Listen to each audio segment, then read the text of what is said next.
തെലങ്കാനയിലെ ഏറ്റവും വലിയതും ഏഷ്യയിലെ രണ്ടാമത്തെ വലുതുമായിട്ടുള്ള പള്ളിയാണിത്. 1914 മുതൽ 24 വരെയുള്ള കാലഘട്ടത്തിൽ ബ്രിട്ടീഷുകാരാണ് കേട്ടോ ഈ പള്ളി നിർമ്മിച്ചിട്ടുള്ളത്. ഗോഥിക് ശൈലിയിലാണ് ഈ പള്ളിയുടെ നിർമ്മാണം.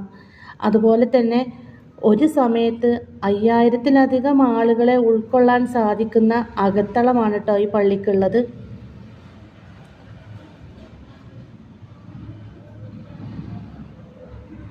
300 ഏക്കറോളം വരുന്ന സ്ഥലത്താണ് ഈ പള്ളി നിൽക്കുന്നത്. അതുപോലെ തന്നെ 175 അടി ഉയരമുള്ള മണിഗോപുരമാണ് ഈ പള്ളിക്കുള്ളത് കേട്ടോ. ഞായറാഴ്ചകളിലാണ് കേട്ടോ പള്ളി തുറക്കാറുള്ളത്. ആ പ്രാർത്ഥനയിൽ പങ്കെടുക്കുന്നതിന് വേണ്ടിയിട്ട് രാജ്യത്തിൻ്റെ പല ഭാഗത്തു നിന്നും ആളുകൾ എത്താറുണ്ട്. അതുപോലെ തന്നെ വിദേശികളും എത്താറുണ്ട്. പള്ളിയുടെ ചുറ്റുപാടും പുൽത്തകിടുകളും അതുപോലെ തന്നെ ഇരിക്കാനുള്ള ചെറിയ സ്റ്റെപ്പുകളും ഉണ്ട്. പള്ളിയുടെ പല ഭാഗത്തു നിന്ന് നോക്കിയാൽ പല വലിപ്പത്തിലാട്ടോ നമുക്ക് തോന്നുക. ഇത് പള്ളിയുടെ മുറ്റമാണ്.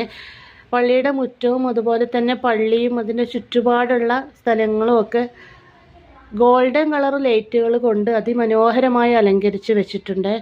ഇപ്പോൾ നമുക്ക് ഈ പള്ളി കണ്ടാൽ ഒരു സ്വർണ്ണ കൊട്ടാരം പോലെ തോന്നും. അത്രയും മനോഹരമായിട്ടാണ് കേട്ടോ പള്ളി അവർ അലങ്കരിച്ച് വെച്ചിട്ടുള്ളത്. കണ്ണുകൾക്ക് കുളിർമയുള്ളതും അതുപോലെ തന്നെ നമ്മളെ മനസ്സിന് ഒരുപാട് സന്തോഷം തരുന്നതുമായിട്ടുള്ളൊരു കാഴ്ചയാണ് കേട്ടോ അത്.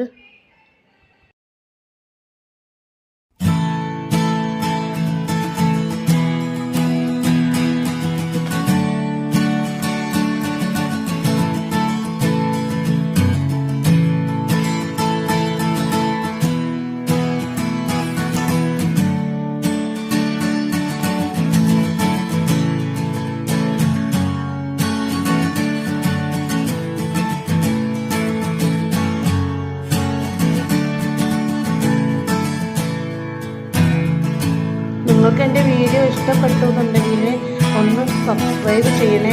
അതുപോലെ തന്നെ ലൈക്കും ഷെയറും കമൻറ്റും ചെയ്യണേ.